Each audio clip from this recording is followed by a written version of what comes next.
Hello friends, welcome to my channel. आज हम सुनेंगे मकर संक्रांति से सुनी जाने वाली धरती माता की कहानी। एक ब्राह्मणी थी। वह बहुत धार्मिक महिला थी।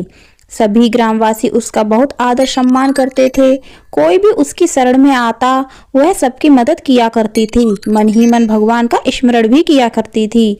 भगवान की सेवा, पूजा व जरूरतमंदों की सेवा ही उसका परम धर्म था। एक दिन ब्राह्मणी मर गई और मरने के बाद भगवान के घर गई। वहां जाकर बोली, मुझे बैकुंठ का रास्ता बता दो। स्वर्ग से एक दूत आया और बोला, ब्राह्मणी आपको क्या चाहिए? वो बोली, मुझे वैकुंठ का रास्ता बता दो। आगे आगे दूत और पीछे पीछे ब्राह्मणी मंदिर तक गए। ब्राह्मणी बहुत धार्मिक महिला थी। उसने बहुत दान पुण्य कर रखा था। उसे विश्वास था कि उसके लिए वैकुंठ का रास्ता अवश्य खुल जाएगा। ब्राह्मणी ने वहां जाकर देखा, वहां बड़ा सा मंदिर, सोने का सिंहासन, हीरे मोती से जड़ित छतरी थी। चित्रगुप्त जी न्याय सभा में बैठे साक्षात इंद्र के समान शोभा पा रहे थे और न्याय नीति से अपना राज्य संभाल रहे थे। यमराज जी को सबको कर्मानुसार दंड दे रहे थे। ब्राह्मणी ने प्रणाम किया और बोली, मुझे वैकुंठ जाना है। चित्रगुप्त ने लेखा सुनाया और कहा कि ब्राह्मणी, तुमने सब कर्म किए परंतु धरती माता की कहानी नहीं सुनी, इसलिए तुम्हारे सिर पर धरती माता का कर्ज है। वैकुंठ में कैसे जाएगी?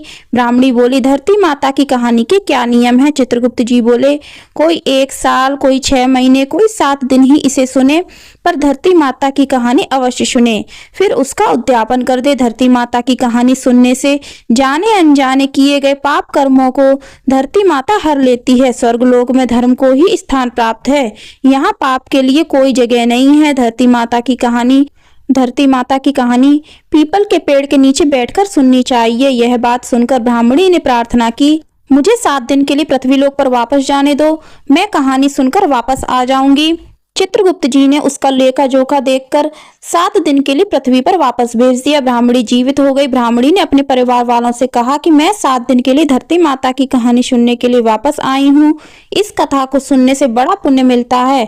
उसने पीपल के पेड़ के नीचे बैठकर परिवार के साथ 7 दिन तक धरती माता की कथा सुनी। 7 दिन पूरे होने पर वापस धर्मराज जी का बुलावा आया और ब्राह्मणी को वैकुंठ में श्री हरि के चरणों में स्थान प्राप्त हुआ। जो कोई भी प्राणी धरती माता की कहानी सुनता है, मृत्यु के समय सभी पाप कर्म धरती माता हर लेती है और उस प्राणी को वैकुंठ में स्थान प्राप्त होता है। धरती माता की जय हो। फ्रेंड्स, आपको हमारी यह कथा कैसी लगी कमेंट करके जरूर बताना। वीडियो पसंद आई हो, कथा पसंद आई हो तो लाइक करना, शेयर करना, हमारे चैनल को सब्सक्राइब करना, बेल आइकन को प्रेस करना, कमेंट में जय धरती माता अवश्य लिखना। बोलो धरती माता की जय। धन्यवाद।